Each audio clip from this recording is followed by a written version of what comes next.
सत साहेब जी भैया, वो जो मेरा फ्रेंड है वो है अच्छा, लेकिन वो मेरी बात सुनता नहीं।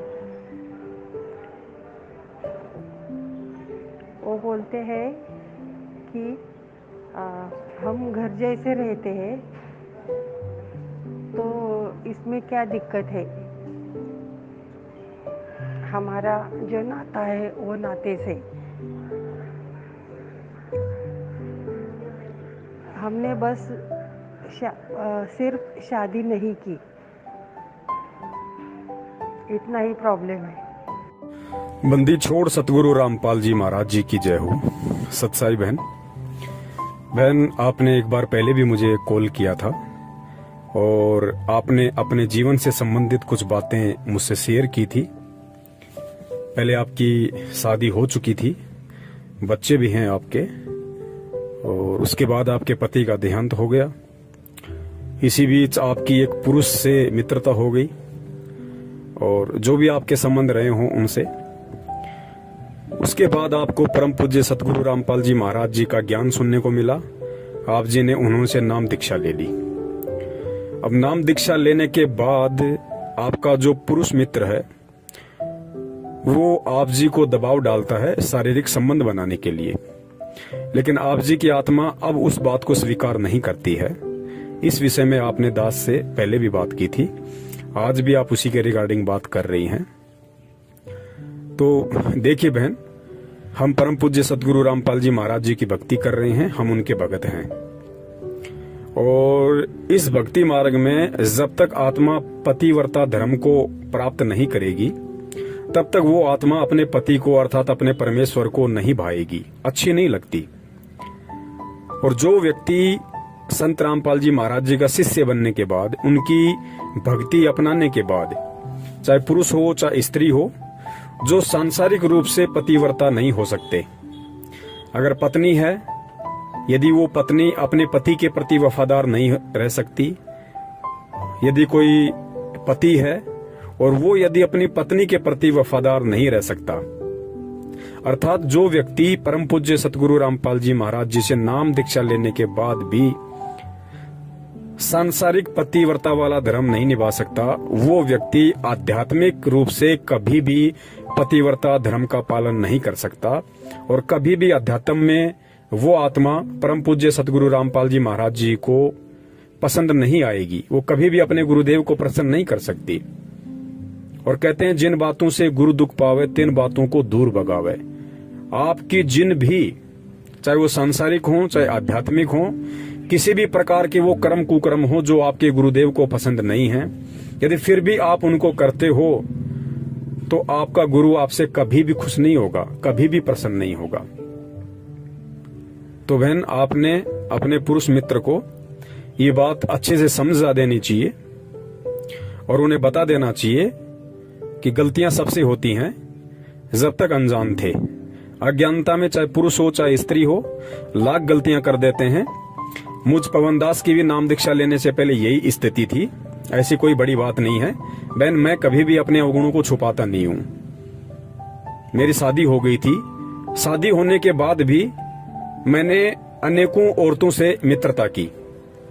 आप जी समझ सकती हैं, मित्रता होने के बाद खाली वो मित्रता तक ही सीमित नहीं रहती है बात। तो बहन, गलतियां किससे नहीं होती।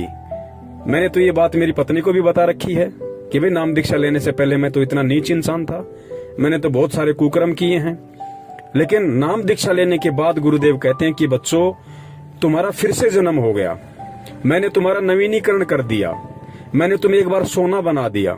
अब तुम रांग बनने की कोशिश मत करना, तुम तांबा या पीतल बनने की कोशिश मत करना, वरना उसके बाद मैं तुम्हें सोना नहीं बना पाऊंगा। तो बहन, मैं कितना कुकर्मी इंसान था, मैं कितना गलत था, ये सारी बातें मैंने अपनी पत्नी को भी, अपनी भक्तमती को मैंने बता रखी हैं। और आज हमारे को एक दूसरे के ऊपर जो विश्वास है वो पहले नहीं था बहन। तो गलतियां सबसे होती हैं बहन, लेकिन भगवान मिल गया, भगवान ने हमें जानकारी करवा दी, हमें ज्ञान दे दिया, हमें इस मानव जन्म का जो लक्ष्य है, जो टारगेट है, हमें वो बतला दिया, हमें उस दिशा की तरफ आगे बढ़ने के लिए एक रास्ता दे दिया, इशारा दे दिया। अब बहन हमने उन पुराने कुकर्मों में नहीं धंसना है। अब यदि हम वो गलती करेंगे, क्योंकि परमेश्वर ने नाम दीक्षा देते ही ये वचन दे दिया कि बेटा धीरे धीरे धीरे धीरे मैं तेरे सारे वो कुकर्म, तेरे सारे अपराध, तेरे सारे पाप कर्म क्षमा कर दूंगा। जैसी तू भक्ति करेगा उस हिसाब से मैं धीरे धीरे तेरे पिछले इतिहास के सारे कुकर्म के जो काले पन्ने हैं मैं उनको साफ कर दूंगा, बशर्ते तू ये नाम दीक्षा लेने के बाद, ये ज्ञान लेने के बाद आगे किसी भी प्रकार का वो कुकर्म ना करे। तो बहन हम ऐसी गलती अब क्यों करेंगे? जो कर्म हमारे प्रयत्नों से असंख्यों जन्म नहीं कट सकते थे, वो पाप कर्म परमात्मा ने नाम दीक्षा देते ही हमें आश्वासन दे दिया, विश्वास दिला दिया कि बेटा धीरे धीरे करके मैं तेरे सारे पाप कर्मों को काट दूंगा। अब तू आगे अपनी भक्ति कर और मेरी मर्यादाओं में रह। तो बहन अब नाम दीक्षा लेने के बाद में पहले यदि कोई बहन थी और यदि उसका किसी पुरुष से संबंध था तो आगे उसने उस संबंध को बिल्कुल समाप्त कर देना चाहिए। और यदि कोई पुरुष था, उसका यदि किसी स्त्री से कोई संबंध था तो उसको अब वो संबंध बिल्कुल समाप्त कर देना चाहिए। उन्हें समझा देना चाहिए अच्छे से, प्यार से, और एक भाई बहन का रिश्ता कायम कर लेना चाहिए। अगर सामने वाला समझदार होगा तो उस चीज को एक्सेप्ट कर लेगा। अगर नहीं करता है तो हमने उसका किसी भी क्रिया में, उसका किसी भी बात में किसी भी प्रकार से कोई भी समर्थन नहीं करना है। और अगर ज्यादा जोर जबरदस्ती करता है तो उसके लिए आप जी कानून का सहारा ले सकती हैं। तो अब हम सतगुरु की शरण में हैं और सतगुरु की शरण में आने के बाद में अब हमने बिल्कुल भी गंदगी में पांव नहीं देना है। तभी हमारा परमात्मा प्रसन्न होगा, तभी हम इस भक्ति मार्ग में कुछ हासिल कर पाएंगे, कुछ प्राप्त कर पाएंगे। तो बहन हमें बहुत सोच समझ के एक एक कदम हमने फूक फूक के इस भक्ति मार्ग पे अब रखना होगा। और जाने अनजाने में यदि मन में ऐसा कोई दोष उत्पन्न हो जाता है, ऐसे कोई भाव आ जाते हैं, क्योंकि हम काल के लोक में रहते हैं, पांचों विकार यहाँ सबके अंदर हैं। और गुरुदेव कहते हैं कि बच्चों ये पांचों विकार कभी भी नष्ट नहीं होंगे, ये डाइल्यूट हो जाएंगे, निष्क्रिय हो जाएंगे, वो भी ये भक्ति करते रहने से। तो ऐसा यदि किसी विकार के दबाव के चलते मन में ऐसे कोई दोष आ जाते हैं तो उसके लिए हम जो भी जाने अनजाने की गलती होती है हम परमात्मा से क्षमा याचना करें और आगे से कोशिश करें कि दोबारा से हमारे अंदर वो भाव ना उत्पन्न हो। तो बहन अब आपने किसी भी प्रकार से आपके पुरुष मित्र को सहयोग नहीं करना है, आप उन्हें अच्छे से समझा दीजिएगा। अगर वो समझते हैं तो अच्छी बात है, अगर नहीं समझते हैं तो आप उनसे अपना बिल्कुल रिश्ता समाप्त कर लीजिएगा। अब यदि आपका कोई मित्र है, आपका कोई भाई है, आपका कोई पति है, आपका कोई रिश्तेदार है, आपका कोई परमेश्वर है असली मायने में, तो वो आपका गुरु है, आपका सतगुरु है।